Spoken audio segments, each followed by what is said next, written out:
Pasal 13. Perumpamaan tentang seorang penabur. Pada hari itu keluarlah Yesus dari rumah itu dan duduk di tepi danau. Maka datanglah orang banyak berbondong-bondong, lalu mengerumuni dia, sehingga ia naik ke perahu dan duduk di situ. Sedangkan orang banyak semuanya berdiri di pantai. Dan ia mengucapkan banyak hal dalam perumpamaan kepada mereka, katanya. Adalah seorang penabur keluar untuk menabur. Pada waktu ia menabur, sebagian benih itu jatuh di pinggir jalan. Lalu datanglah burung dan memakannya sampai habis. Sebagian jatuh di tanah yang berbatu-batu, yang tidak banyak tanahnya. Lalu benih itu pun segera tumbuh karena tanahnya tipis. Tetapi sesudah matahari terbit, layulah ia dan menjadi kering karena tidak berakar. Sebagian lagi jatuh di tengah semak duri. Lalu makin besarlah semak itu dan menghimpitnya sampai mati. Dan sebagian jatuh di tanah yang baik lalu berbuah. Ada yang 100 kali lipat, ada yang 60 kali lipat, ada yang 30 kali lipat. Siapa bertelinga hendaklah ia mendengar. Maka datanglah murid-muridnya dan bertanya kepadanya, "Mengapa engkau berkata-kata kepada mereka dalam perumpamaan?" Jawab Yesus, "Kepadamu diberi karunia untuk mengetahui rahasia kerajaan surga, tetapi kepada mereka tidak. Karena siapa yang mempunyai, kepadanya akan diberi, sehingga ia berkelimpahan. Tetapi siapa yang tidak mempunyai, apapun juga yang ada padanya akan diambil daripadanya. Itulah sebabnya aku berkata-kata dalam perumpamaan kepada mereka. Karena sekalipun melihat, mereka tidak melihat. Dan sekalipun mendengar, mereka tidak mendengar dan tidak mengerti. Maka pada mereka genaplah nubuat Yesaya yang berbunyi, kamu akan mendengar dan mendengar, namun tidak mengerti. Kamu akan melihat dan melihat, namun tidak menanggap. Sebab hati bangsa ini telah menebal, dan telinganya berat mendengar, dan matanya melekat tertutup, supaya jangan mereka melihat dengan matanya, dan mendengar dengan telinganya, dan mengerti dengan hatinya, lalu berbalik sehingga aku menyembuhkan mereka. Tetapi, berbahagialah matamu karena melihat, dan telingamu karena mendengar. Sebab aku berkata kepadamu, sesungguhnya banyak nabi dan orang benar ingin melihat apa yang kamu lihat, tetapi tidak melihatnya, dan ingin mendengar apa yang kamu dengar, tetapi tidak mendengarnya. Karena itu, dengarlah arti perumpamaan penabur itu. Kepada setiap orang yang mendengar firman tentang kerajaan surga, tetapi tidak mengertinya, datanglah si jahat dan merampas yang ditaburkan dalam hati orang itu. Itulah benih yang ditaburkan di pinggir jalan. Benih yang ditaburkan di tanah yang berbatu-batu ialah orang yang mendengarkan firman itu dan segera menerimanya dengan gembira. Tetapi ia tidak berakar dan tahan sebentar saja. Apabila datang penindasan atau penganiayaan karena firman itu, orang itu pun segera murtad. Yang ditaburkan di tengah semak duri ialah orang yang mendengar firman itu. Lalu kekhawatiran dunia ini dan tipu daya kekayaan menghimpit firman itu, sehingga tidak berbuah. Yang ditaburkan di tanah yang baik ialah orang yang mendengar firman itu dan mengerti, dan karena itu ia berbuah. Ada yang 100 kali lipat, ada yang 60 kali lipat, ada yang 30 kali lipat. Perumpamaan tentang lalang di antara gandum. Yesus membentangkan suatu perumpamaan lain lagi kepada mereka, katanya, hal kerajaan surga itu seumpama orang yang menaburkan benih yang baik di ladangnya. Tetapi pada waktu semua orang tidur, datanglah musuhnya menaburkan benih lalang di antara gandum itu, lalu pergi. Ketika gandum itu tumbuh dan mulai berbulir, nampak jugalah lalang itu. Maka datanglah hamba-hamba tuan ladang itu kepadanya dan berkata, Tuan, bukankah benih baik yang Tuan taburkan di ladang Tuan? Dari manakah lalang itu? Jawab tuan itu, seorang musuh yang melakukannya. Lalu berkatalah hamba-hamba itu kepadanya, jadi maukah Tuan, supaya kami pergi mencabut lalang itu? Tetapi ia berkata, jangan, sebab mungkin gandum itu ikut tercabut pada waktu kamu mencabut lalang itu. Biarkanlah keduanya tumbuh bersama sampai waktu menuai. Pada waktu itu aku akan berkata kepada para penuai, kumpulkanlah dahulu lalang itu, dan ikatlah berberkas-berkas untuk dibakar. Kemudian kumpulkanlah gandum itu ke dalam lumbungku. Perumpamaan tentang biji sesawi dan ragi. Yesus membentangkan suatu perumpamaan lain lagi kepada mereka. Katanya, hal kerajaan surga itu seumpama biji sesawi yang diambil dan ditaburkan orang di ladangnya. Memang biji itu yang paling kecil dari segala jenis benih, tetapi apabila sudah tumbuh, sesawi itu lebih besar daripada sayuran yang lain, bahkan menjadi pohon, sehingga burung-burung di udara datang bersarang pada cabang-cabangnya. Dan ia menceritakan perumpamaan ini juga kepada mereka. Hal kerajaan surga itu seumpama ragi, yang diambil seorang perempuan dan diadukkan ke dalam tepung terigu 3 sukat, sampai khamir seluruhnya. Semuanya itu disampaikan Yesus kepada orang banyak dalam perumpamaan, dan tanpa perumpamaan suatu pun tidak disampaikannya kepada mereka, supaya genaplah firman yang disampaikan oleh Nabi. Aku mau membuka mulutku, mengatakan perumpamaan. Aku mau mengucapkan hal yang tersembunyi sejak dunia dijadikan. Penjelasan perumpamaan tentang lalang di antara gandum. Maka Yesus pun meninggalkan orang banyak itu, lalu pulang. Murid-muridnya datang dan berkata kepadanya, jelaskanlah kepada kami perumpamaan tentang lalang di ladang itu. Ia menjawab katanya, orang yang menaburkan benih baik ialah anak manusia. Ladang ialah dunia. Benih yang baik itu anak-anak kerajaan, dan lalang anak-anak si jahat. Musuh yang menaburkan benih lalang ialah iblis. Waktu menuai ialah akhir zaman, dan para penuai itu malaikat. Maka seperti lalang itu dikumpulkan dan dibakar dalam api, demikian juga pada akhir zaman. Anak manusia akan menyuruh malaikat-malaikatnya, dan mereka akan mengumpulkan segala sesuatu yang menyesatkan, dan semua orang yang melakukan kejahatan dari dalam kerajaannya. Semuanya akan dicampakkan ke dalam dapur api. Di sanalah akan terdapat ratapan dan kertakan gigi. Pada waktu itulah orang-orang benar akan bercahaya seperti matahari dalam kerajaan Bapa mereka. Siapa bertelinga, hendaklah ia mendengar. Perumpamaan tentang harta terpendam dan mutiara yang berharga. Hal kerajaan surga itu seumpama harta yang terpendam di ladang, yang ditemukan orang, lalu dipendamkannya lagi.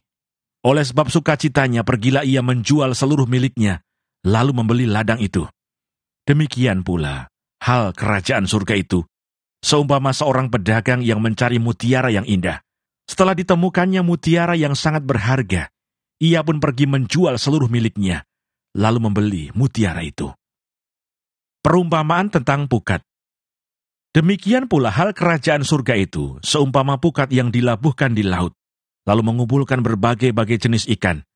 Setelah penuh pukat itu pun diseret orang ke pantai, lalu duduklah mereka dan mengumpulkan ikan yang baik ke dalam pasu, dan ikan yang tidak baik mereka buang. Demikianlah juga pada akhir zaman. Malaikat-malaikat akan datang memisahkan orang jahat dari orang benar, lalu mencampakkan orang jahat ke dalam dapur api. Di sanalah akan terdapat ratapan dan kertakan gigi. Mengertikah kamu semuanya itu? Mereka menjawab, ya, kami mengerti. Maka berkatalah Yesus kepada mereka, karena itu setiap ahli Taurat yang menerima pelajaran dari hal kerajaan surga itu, seumpama tuan rumah yang mengeluarkan harta yang baru dan yang lama dari perbendaharaannya. Yesus ditolak di Nazaret. Setelah Yesus selesai menceritakan perumpamaan-perumpamaan itu, ia pun pergi dari situ. Setibanya di tempat asalnya, Yesus mengajar orang-orang di situ di rumah ibadat mereka. Maka takjublah mereka dan berkata, dari mana diperolehnya hikmat itu dan kuasa untuk mengadakan mukjizat-mukjizat itu? Bukankah ia ini anak tukang kayu? Bukankah ibunya bernama Maria, dan saudara-saudaranya, Yakobus, Yusuf, Simon, dan Yudas? Dan bukankah saudara-saudaranya perempuan, semuanya ada bersama kita? Jadi, dari mana diperolehnya semuanya itu? Lalu mereka kecewa dan menolak dia. Maka Yesus berkata kepada mereka, seorang nabi dihormati di mana-mana, kecuali di tempat asalnya sendiri dan di rumahnya. Dan karena ketidakpercayaan mereka, tidak banyak mukjizat diadakannya di situ.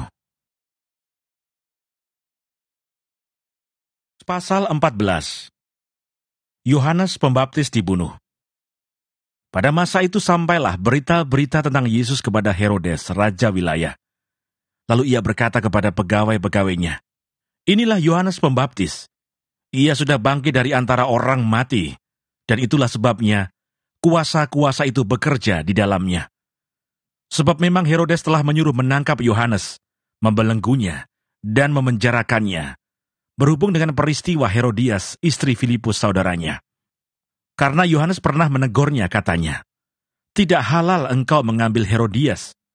Herodes ingin membunuhnya, tetapi ia takut akan orang banyak yang memandang Yohanes sebagai nabi.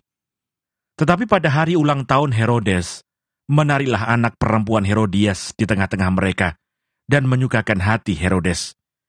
Sehingga Herodes bersumpah akan memberikan kepadanya apa saja yang dimintanya. Maka setelah dihasut oleh ibunya, anak perempuan itu berkata, "Berikanlah aku di sini kepala Yohanes Pembaptis di sebuah talam." Lalu sedihlah hati raja, tetapi karena sumpahnya dan karena tamu-tamunya, diperintahkannya juga untuk memberikannya. Disuruhnya memenggal kepala Yohanes di penjara, dan kepala Yohanes itu pun dibawa orang di sebuah talam, lalu diberikan kepada gadis itu, dan ia membawanya kepada ibunya. Kemudian datanglah murid-murid Yohanes Pembaptis mengambil mayatnya dan menguburkannya. Lalu pergilah mereka memberitahukannya kepada Yesus. Yesus memberi makan 5.000 orang. Setelah Yesus mendengar berita itu, menyingkirlah ia dari situ dan hendak mengasingkan diri dengan perahu ke tempat yang sunyi. Tetapi orang banyak mendengarnya dan mengikuti dia dengan mengambil jalan darat dari kota-kota mereka. Ketika Yesus mendarat, ia melihat orang banyak yang besar jumlahnya. Maka tergeraklah hatinya oleh belas kasihan kepada mereka, dan ia menyembuhkan mereka yang sakit. Menjelang malam, murid-muridnya datang kepadanya dan berkata, "Tempat ini sunyi, dan hari sudah mulai malam. Suruhlah orang banyak itu pergi supaya mereka dapat membeli makanan di desa-desa." Tetapi Yesus berkata kepada mereka, "Tidak perlu mereka pergi. Kamu harus memberi mereka makan." Jawab mereka, "Yang ada pada kami di sini hanya 5 roti dan 2 ikan. Yesus berkata, "Bawalah kemari kepadaku." Lalu disuruhnya orang banyak itu duduk di rumput, dan setelah diambilnya 5 roti dan 2 ikan itu, Yesus menengadah ke langit dan mengucap berkat, lalu memecah-mecahkan roti itu dan memberikannya kepada murid-muridnya. Lalu murid-muridnya membagi-bagikannya kepada orang banyak, dan mereka semuanya makan sampai kenyang. Kemudian orang mengumpulkan potongan-potongan roti yang sisa, 12 bakul penuh. Yang ikut makan kira-kira 5.000 laki-laki, tidak termasuk perempuan dan anak-anak. Yesus berjalan di atas air. Sesudah itu Yesus segera memerintahkan murid-muridnya naik ke perahu dan mendahulunya ke seberang. Sementara itu ia menyuruh orang banyak pulang. Dan setelah orang banyak itu disuruhnya pulang, Yesus naik ke atas bukit untuk berdoa seorang diri. Ketika hari sudah malam, ia sendirian di situ. Perahu murid-muridnya sudah beberapa mil jauhnya dari pantai dan diombang-ambingkan gelombang karena angin sakal. Kira-kira jam 3 malam datanglah Yesus kepada mereka, berjalan di atas air. Ketika murid-muridnya melihat dia berjalan di atas air, mereka terkejut dan berseru, "Itu hantu!" Lalu berteriak-teriak karena takut. Tetapi segera Yesus berkata kepada mereka, "Tenanglah, aku ini. Jangan takut." Lalu Petrus berseru dan menjawab dia, "Tuhan, apabila engkau itu, suruhlah aku datang kepadamu berjalan di atas air." Kata Yesus, "Datanglah." Maka Petrus turun dari perahu dan berjalan di atas air mendapatkan Yesus. Tetapi ketika dirasanya tiupan angin, takutlah ia dan mulai tenggelam lalu berteriak, "Tuhan, tolonglah aku." Segera Yesus mengulurkan tangannya, memegang dia dan berkata, "Hai orang yang kurang percaya, mengapa engkau bimbang?" Lalu mereka naik ke perahu dan angin pun redalah. Dan orang-orang yang ada di perahu menyembah dia, katanya, "Sesungguhnya engkau anak Allah." Yesus menyembuhkan orang-orang sakit di Genesaret. Setibanya di seberang, mereka mendarat di Genesaret. Ketika Yesus dikenal oleh orang-orang di tempat itu, mereka memberitahukannya ke seluruh daerah itu. Maka semua orang yang sakit dibawa kepadanya.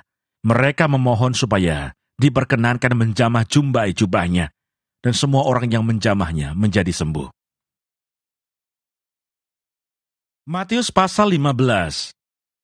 Perintah Allah dan adat istiadat Yahudi. Kemudian datanglah beberapa orang Farisi dan ahli Taurat dari Yerusalem kepada Yesus dan berkata, "Mengapa murid-muridmu melanggar adat istiadat nenek moyang kita? Mereka tidak membasuh tangan sebelum makan." Tetapi jawab Yesus kepada mereka, "Mengapa kamu pun melanggar perintah Allah demi adat istiadat nenek moyangmu? Sebab Allah berfirman, 'Hormatilah ayahmu dan ibumu,' dan lagi, 'Siapa yang mengutuki ayahnya atau ibunya, pasti dihukum mati.' Tetapi kamu berkata, 'Barang siapa berkata kepada bapaknya atau kepada ibunya, apa yang ada padaku yang dapat digunakan untuk pemeliharaanmu, sudah digunakan untuk persembahan kepada Allah, orang itu tidak wajib lagi menghormati bapaknya atau ibunya. Dengan demikian firman Allah kamu nyatakan tidak berlaku demi adat istiadatmu sendiri. Hai orang-orang munafik, benarlah nubuat Yesaya tentang kamu. Bangsa ini memuliakan aku dengan bibirnya, padahal hatinya jauh daripadaku. Percuma mereka beribadah kepadaku, sedangkan ajaran yang mereka ajarkan ialah perintah manusia." Lalu Yesus memanggil orang banyak dan berkata kepada mereka, "Dengar dan camkanlah. Bukan yang masuk ke dalam mulut yang menajiskan orang, melainkan yang keluar dari mulut, itulah yang menajiskan orang." Maka datanglah murid-muridnya dan bertanya kepadanya, "Engkau tahu bahwa perkataanmu itu telah menjadi batu sandungan bagi orang-orang Farisi?" Jawab Yesus, "Setiap tanaman yang tidak ditanam oleh Bapa-Ku yang di surga akan dicabut dengan akar-akarnya. Biarkanlah mereka itu. Mereka orang buta yang menuntun orang buta. Jika orang buta menuntun orang buta, pasti keduanya jatuh ke dalam lubang." Lalu Petrus berkata kepadanya, "Jelaskanlah perumpamaan itu kepada kami." Jawab Yesus, "Kamu pun masih belum dapat memahaminya. Tidak tahukah kamu bahwa segala sesuatu yang masuk ke dalam mulut turun ke dalam perut, lalu dibuang di jamban? Tetapi apa yang keluar dari mulut berasal dari hati, dan itulah yang menajiskan orang. Karena dari hati timbul segala pikiran jahat, pembunuhan, berzinahan, percabulan, pencurian, sumpah palsu dan hujat. Itulah yang menajiskan orang. Tetapi makan dengan tangan yang tidak dibasuh tidak menajiskan orang." Perempuan Kanaan yang percaya. Lalu Yesus pergi dari situ dan menyingkir ke daerah Tirus dan Sidon. Maka datanglah seorang perempuan Kanaan dari daerah itu dan berseru, "Kasihanilah aku ya Tuhan, anak Daud, karena anakku perempuan kerasukan setan dan sangat menderita." Tetapi Yesus sama sekali tidak menjawabnya. Lalu murid-muridnya datang dan meminta kepadanya, "Suruhlah ia pergi. Ia mengikuti kita dengan berteriak-teriak." Jawab Yesus, "Aku diutus hanya kepada domba-domba yang hilang dari umat Israel." Tetapi perempuan itu mendekat dan menyembah Dia sambil berkata, "Tuhan, tolonglah aku." Tetapi Yesus menjawab, "Tidak patut mengambil roti yang disediakan bagi anak-anak dan melemparkannya kepada anjing." Kata perempuan itu, "Benar Tuhan, namun anjing itu makan remah-remah yang jatuh dari meja tuannya." Maka Yesus menjawab dan berkata kepadanya, "Hai ibu, besar imanmu, maka jadilah kepadamu seperti yang kau kehendaki." Dan seketika itu juga anaknya sembuh. Yesus menyembuhkan banyak orang sakit. Setelah meninggalkan daerah itu, Yesus menyusur pantai Danau Galilea dan naik ke atas bukit lalu duduk di situ. Kemudian orang banyak berbondong-bondong datang kepadanya, membawa orang lumpuh, orang timpang, orang buta, orang bisu, dan banyak lagi yang lain. Lalu meletakkan mereka pada kaki Yesus, dan Ia menyembuhkan mereka semuanya. Maka takjublah orang banyak itu melihat orang bisu berkata-kata, orang timpang sembuh, orang lumpuh berjalan, orang buta melihat, dan mereka memuliakan Allah Israel. Yesus memberi makan 4.000 orang. Lalu Yesus memanggil murid-muridnya dan berkata, "Hatiku tergerak oleh belas kasihan kepada orang banyak itu. Sudah 3 hari mereka mengikuti aku, dan mereka tidak mempunyai makanan. Aku tidak mau menyuruh mereka pulang dengan lapar. Nanti mereka pingsan di jalan." Kata murid-muridnya kepadanya, "Bagaimana di tempat sunyi ini kita mendapat roti untuk mengenyangkan orang banyak yang begitu besar jumlahnya?" Kata Yesus kepada mereka, "Berapa roti ada padamu?" "7," jawab mereka. "Dan ada lagi beberapa ikan kecil." Lalu Yesus menyuruh orang banyak itu duduk di tanah. Sesudah itu ia mengambil 7 roti dan ikan-ikan itu, mengucap syukur, memecah-mecahkannya, dan memberikannya kepada murid-muridnya. Lalu murid-muridnya memberikannya pula kepada orang banyak. Dan mereka semuanya makan sampai kenyang. Kemudian orang mengumpulkan potongan-potongan roti yang sisa, 7 bakul penuh. Yang ikut makan ialah 4.000 laki-laki, tidak termasuk perempuan dan anak-anak. Lalu Yesus menyuruh orang banyak itu pulang. Ia naik perahu dan bertolak ke daerah Magadan.